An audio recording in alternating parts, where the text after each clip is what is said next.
मेरे साथ बात करने के लिए इस समय मौजूद हैं पूर्व केंद्रीय मंत्री और भारतीय जनता पार्टी के वरिष्ठ नेता रविशंकर प्रसाद। रवि जी, आपका अभिनंदन है न्यूज 18 पर। मेरा सवाल बहुत सीधा है। भारतीय जनता पार्टी कह रही है कि इस बार 150 पार, कांग्रेस कह रही है कि 27 साल का शासन है और इस बार हर हाल में कांग्रेस सरकार बना लेगी। पहला राउंड कंप्लीट हो चुका है, क्या कहना चाहते हैं?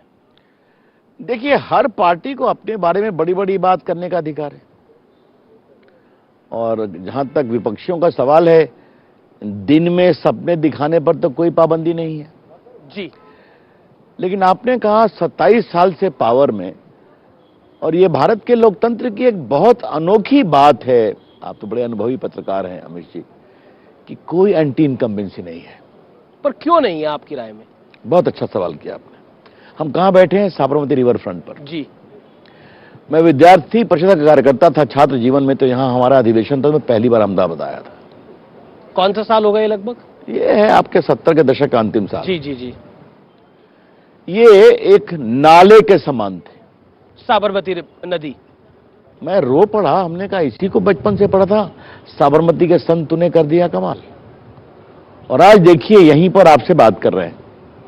ये अटल ब्रिज है, सुंदर पाक निर्मल जल है। यही तो है ना विकास। और आज मैं कह रहा हूं तो मैं दुनिया के रिवर फ्रंट को देख चुका हूं। क्या पेरिस, क्या लंदन, क्या वॉशिंगटन, क्या बर्लिन, ये सबसे बेस्ट है और आपके सामने है। ऐसा क्यों आरोप भारतीय जनता पार्टी में हर चुनाव पे लग जाता है कि आप पोलराइज करने की कोशिश करते हैं? अगर गुजरात के हर गांव में बिजली गई तो अल्पसंख्यक गांव में गई या नहीं गई? अगर टीका लगा, वैक्सीन मुफ्त, तो भारत के हर को लगा कि नहीं लगा 200 करोड़ में? अगर बैंक अकाउंट खुले तो सबके खुले या नहीं खुले? मैं डिजिटल इंडिया देख रहा था प्रधानमंत्री के निर्देश पर, तो डिजिटल इंडिया आज सब क्या पहुंचा है कि नहीं पहुंचा है? लेकिन जब देश के गृह मंत्री रेडिकलाइजेशन यूनिट बनाने की बात करते हैं तो तब दूसरी तरफ से आरोप आता है। आपने बहुत सही कहा, मुझे इसका जवाब देने दीजिए। जी जी। और ये आपके चैनल पर इसको देना बहुत जरूरी है। रेडिकलाइजेशन कंटेनमेंट यूनिट का पीएफआई के लोग रेडिकलाइजेशन नहीं करते हैं क्या? आज इंटरनेट के माध्यम से कई भोले भाले अल्पसंख्यक समाज के बच्चों को नहीं फंसाते हैं क्या? पर चुनाव से आने पहले क्यों नहीं? मैनिफेस्टो में कहा है, बोला कि 2002 में हमने ऐसे सबक सिखाया, अब कर्फ्यू नहीं लगता। ये कर्फ्यू वाली बात क्यों याद दिलानी पड़ी? अगर विकास इतना है, काम इतना है, काम बोल रहा है तो? जवाब बहुत स्पष्ट है। एक बार अपनी टीम को कहिए कि अहमदाबाद में कितने दंगे हुए थे, याद निकाल ले। 100 के ऊपर हुए थे, याद है आपको? इधर तो आज क्या सख्ती की गई। आज अहमदाबाद हो या बड़ौदा हो या सूरत हो, मुंबई के माफिया हफ्ता वसूलते थे कि नहीं वसूलते थे? आज सब ठंडा है ना। इसे ही कहते हैं सुरक्षा। और मैं बिहार से आता हूं अमीश बाबू, तो हमारे राष्ट्रकवि रामधारी दिनकर की एक बड़ी फेमस कविता है। जी, सुनाइए। क्षमा शोभती उस भुजंग को जिसके पास गरल हो। हम शांति के पुजारी हैं, लेकिन ये कोई मतलब नहीं है कोई हमें अशांत करेगा हम शांत रहेंगे। यही बालाकोट में भी दिखाया, यही उरी में भी दिखाया, यही बाकी भी दिखाएंगे। पर चुनाव में इसका मतलब क्या है? चुनाव में मतलब यह है कि कोई भी चुनाव हो, राष्ट्रीय हो या प्रादेशिक हो, जब गुजरात एक सरहद का प्रदेश है, समुंदर बगल में है, पाकिस्तान बगल में है, तो सुरक्षा भी इंपॉर्टेंट है। ठीक है, चलिए सुरक्षा की आप बात कर रहे हैं, लेकिन क्या आम आदमी पार्टी को लेकर कुछ असुरक्षा हुई है भारतीय जनता पार्टी में? जैसे अरविंद केजरीवाल जिस तरह की बातें कर रहे हैं, वो कह रहे हैं कि अब मैं आया हूं तो सरकार बना के ही जाऊंगा। फिर कहूंगा, दिन में सपने दिखाने पर कहां पाबंदी है अमीश बाबू? वो आ जाते हैं मैदान में। गोवा में चले गए, हार गए, वापस आ गए। उत्तराखंड में चले गए, हमारा मुख्यमंत्री को उम्मीदवार भी घोषित कर दिया, चले गए, हार गए। आग अभी लड़े हैं हिमाचल में, हालत वही होगी। यहां भी हालत, एक आध सीट भी नहीं आएगी। दिल्ली में क्या चल रहा है आपने भी दिखाया है, शराब कांड हो या उनके बड़े ही गुणी मर्यादा युक्त जो मंत्री जेल में आचरण कर रहे हैं। मुझे कभी कभी हंसी आती है। जेल विभाग केजरीवाल के अंतर्गत है और जेल मंत्री है सत्येंद्र जैन, और 6 महीने से बंद है। आज तक आजादी के बाद ऐसा नहीं हुआ एक मंत्री इतना दिन जेल में रहे इस्तीफा नहीं दे। अब क्या कर रहे हैं केजरीवाल साहब? भगत सिंह के समान उनका तो भारत रत्न देने की बात कर रहे हैं। सुन लिया आपने? जबकि किसमें वो इन्वॉल्व हैं? मनी लॉन्ड्रिंग में, तो मामला राजदार को बचाने का है। लेकिन छोड़िए इस बात को, क्या हो रहा है पंजाब में? अलगाववाद, आतंकवाद के बिखरते हुए फैलते हुए पंख, सच्चाई है कि नहीं? लेकिन केजरीवाल कहते हैं संविधान में तो कोई ऐसी प्रणाली नहीं है जिसमें इस्तीफा देने की बात हो अगर मंत्री जेल चला जाए तो अन्ना हजारे के शिष्य काहे के लिए बने थे? नैतिकता की बात काहे के लिए करते थे? बंद कर दीजिए ना, ये दिखावा करना बंद कर दीजिए केजरीवाल साहब, ऐसे नहीं चलता। पर आपने कभी ऐसा सोचा था अपने राजनीतिक जीवन में कि ऐसा काल आएगा कि एक जेल मंत्री जेल में बंद है और वो इस्तीफा नहीं देगा और फिर कहा जाएगा संविधान का प्रावधान दिखाओ फिर इस्तीफा देगा? ये संविधान का मखौल है। और बाकी देखो, कहा जा रहा है फिजियोथेरेपी की जरूरत है। अब उनका उनको समस्या ऐसी कि फिजियोथेरेपी की क्या पता जरूरत हो, और वो फिजियोथेरेपी कौन कर रहा है मैं बता नहीं सकता हूं। An alleged rapist is becoming a physiotherapist. Minor, वो भी माइनर कार्य। This is the model of mister Kejriwal. Come on. देखिए, फिर कहता हूं, एक लोकतंत्र अमीश बाबू लोकलाज से चलता है। ये आपने लोकलाज की बात करी तो शब्दों की मर्यादा की भी बात होनी चाहिए। मल्लिकार्जुन खड़गे ने प्रधानमंत्री को रावण से प्रधानमंत्री की तुलना करी, जिस पर राजनाथ सिंह और गृह मंत्री अमित शाह ने भी अपनी प्रतिक्रिया दी। प्रधानमंत्री ने खुद बोला कि अब रामायण से रावण को ले आए हैं ये लोग मुझे गाली देने के लिए, मेरे को गाली देने में कोई कोर कसर नहीं छोड़ते। क्या आपको लगता है कि भारतीय जनता पार्टी बुना रही है इस गाली को? कांग्रेस कह रही है कि कहीं ना कहीं विक्टिम कार्ड खेल रही है।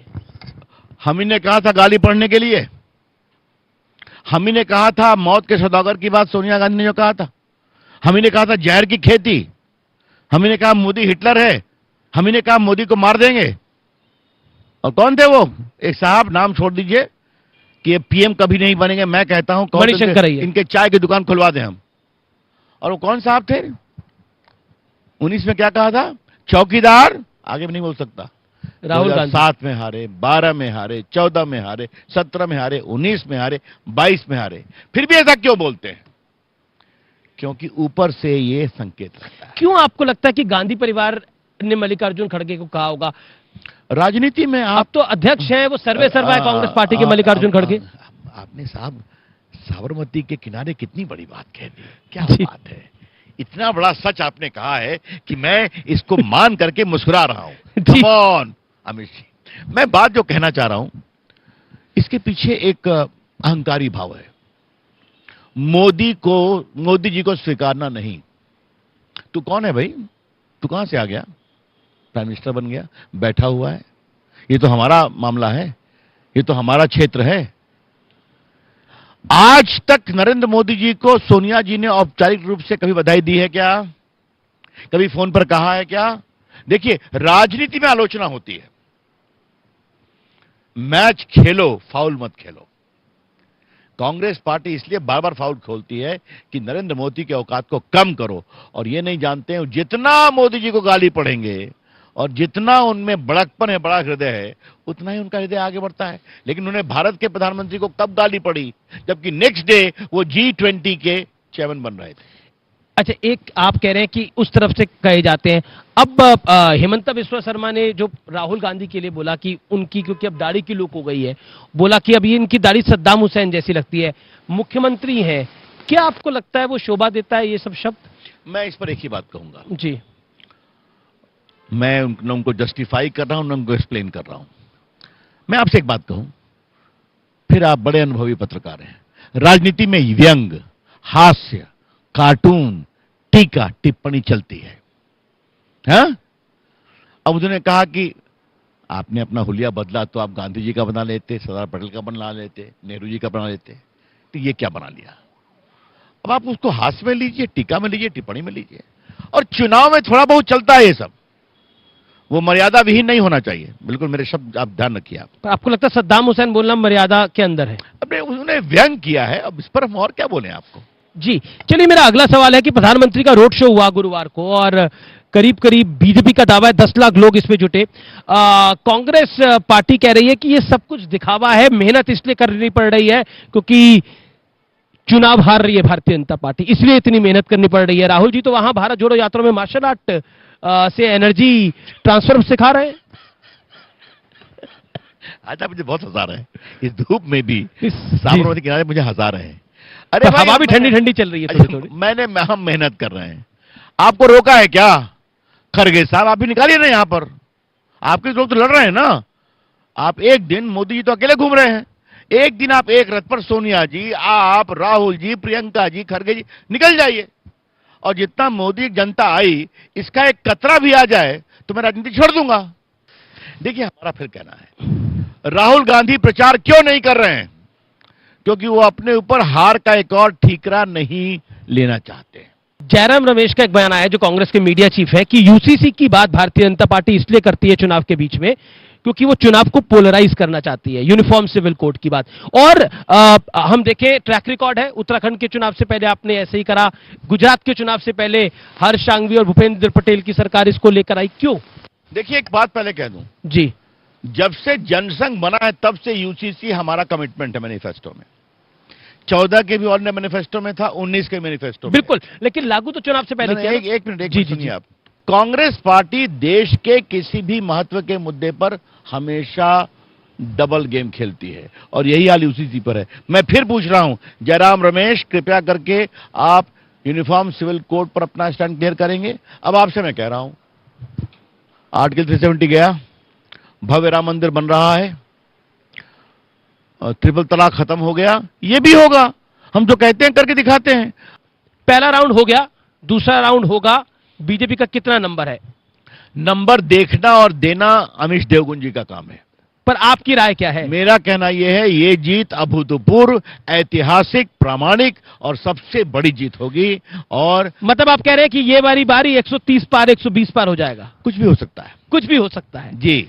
चलिए, आने वाले दिन बताएंगे, कुछ भी हो सकता है। तो ये थे रविशंकर प्रसाद, साबरमती के रिवर फ्रंट से खासतौर पर हमारे साथ आए। बहुत बहुत शुक्रिया रवि जी, आपका हमारे से बात करने के लिए।